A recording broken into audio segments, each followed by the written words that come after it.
Caitlin Clark being left off the Olympic team. As a committee member, you're charged with putting together the best team of players, the best talent. Caitlin is just a rookie in the WNBA. Wasn't playing bad, but wasn't playing like she's playing now. If we had to do all over again, the way she's playing now, she would be in really high consideration of making the team because she is playing head and shoulders above a lot of people, shooting the ball extremely well. I mean, she's an elite passer. She just got a great basketball IQ, and she's a little more seasoned in the pro game in a couple of months than she was 2 months ago. So, Paul, I'm assuming this is all music to your ears since you pushed for Caitlin to be on the team in the first place. Well, it's really not. I mean, she should have been on the team in the first place. Like, I still don't get it. You know, maybe it would have rubbed some girls the wrong way that's already on the team. And you know, being that she's probably the most iconic player to come out of college, I don't know, Skip, because it had nothing to do with her. And Skip, you said this, oh, she didn't have the, Skip and Keyshawn, you was like, she didn't get the training camp.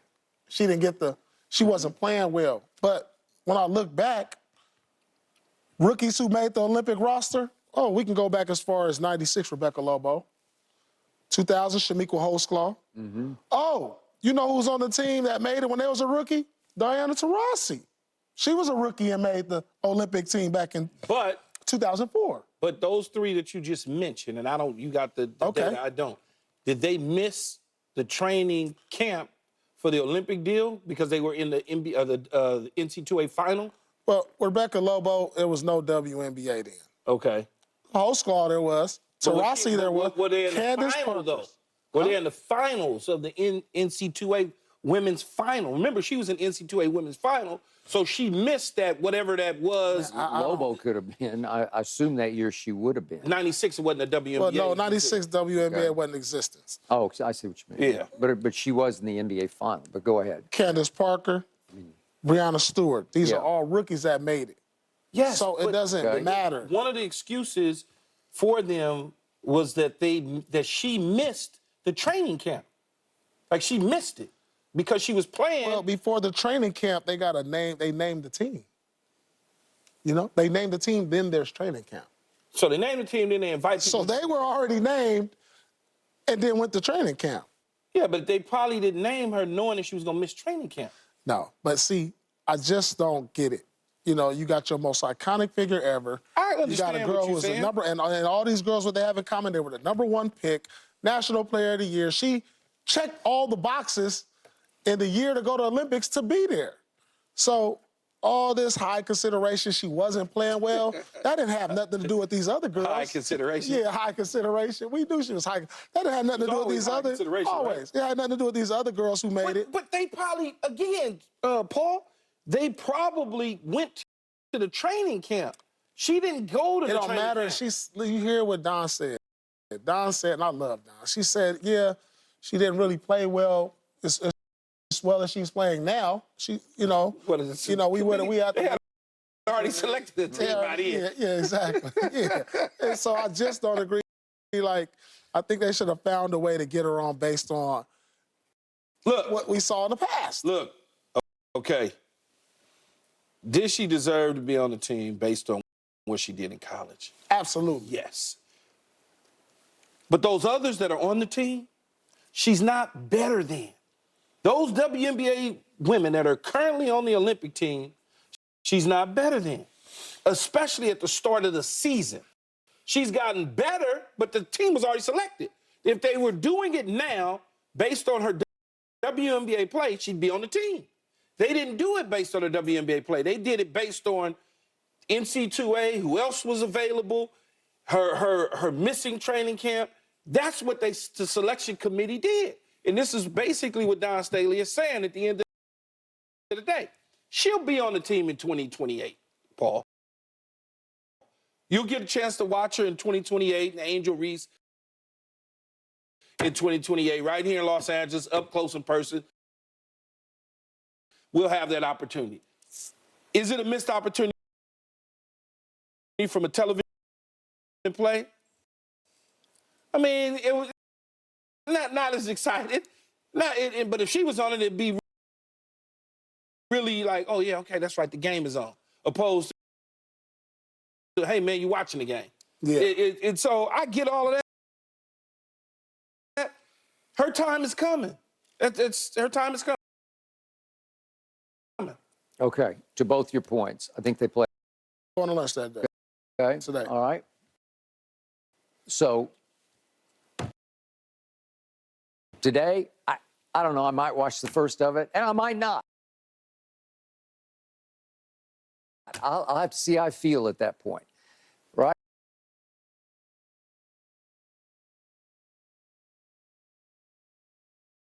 Her to the mix, it's like I'll just watch it because of that. Because I know they're going to win. Who they play today? Stars that they have on the team, it would, because she's been talking lately about how she loses sight of the basket because she's turned. We've been talking about it. Yeah. She's more Caitlin Stockton than Caitlin Cole.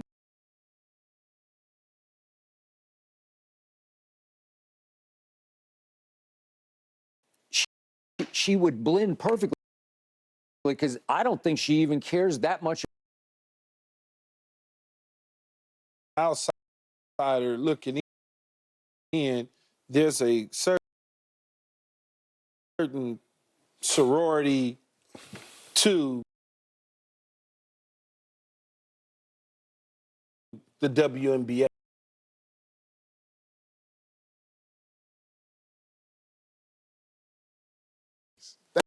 They got in. Yeah, but times have changed though now.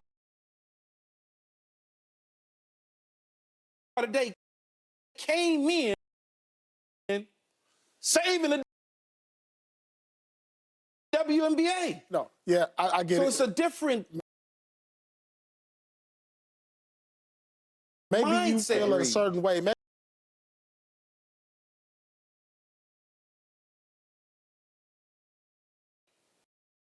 at the right time. It's like me and you, Paul.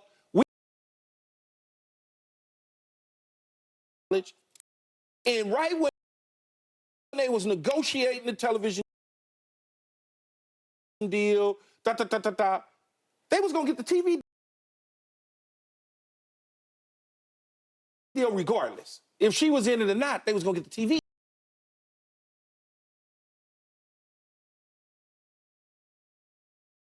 Regardless if she was in the it's because of her. Yeah. That fraternity is looking at it and go, hold on, man. That ain't, no. We've been doing this way beforehand. We've been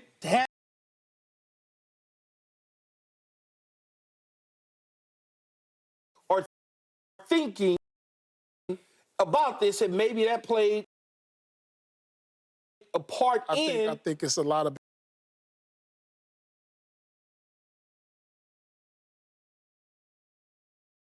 It's a big difference.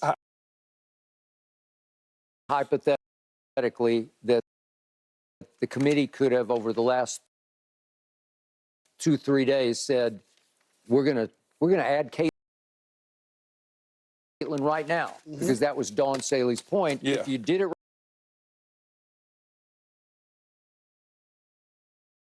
Yeah.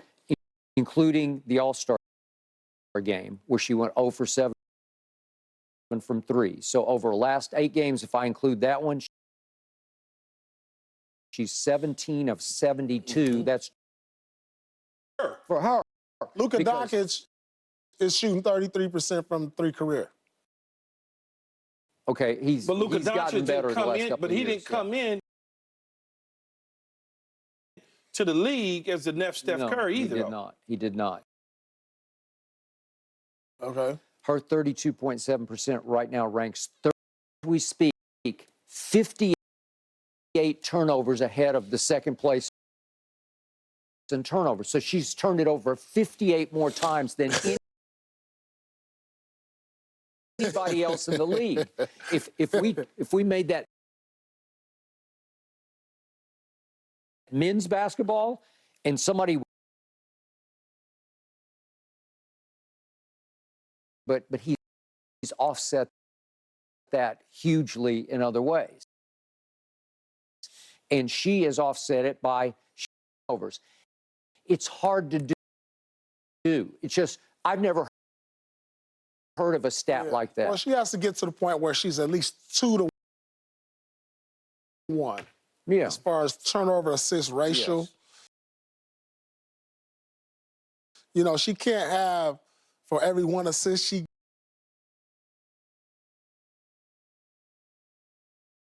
Turnover rate. Yeah. Quarterback touchdown interception rate. Yeah. You gotta get to the point where you're 2 to 1 at least. Like if you give me 8 position, she's gonna be one of the best passers, and then at the end of the day, she's gonna be one of the best passers to ever come out of this league. And one of the worst turnover artists is also. But she'll get to the point because her IQ is high. No doubt about it. So, you know, she'll get better at every aspect. I mean, and she too, think about it, she too need the same rest Tatum getting. Where going? If you hurt. Just enjoy I get it. I can do that anyway on my own time right now. I can go watch them. The key just won't be a team player. You in the NFL, you be like, no, but I wasn't gonna sit on the bench. But if you was one of those, it wasn't gonna happen. There's those people there. Started everywhere I've been. It led my team. And then you go to Carolina, and started. And had 70-something catches with Carolina quarterback.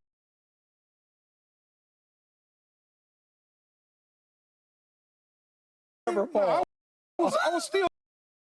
Who else was on that team receiver-wise? Steve Smith was. That stage. Different. Hell yeah. Yeah, Steve Smith. Steve Smith? Come on, I want to hear all that. Steve Smith, he was young. Couldn't do.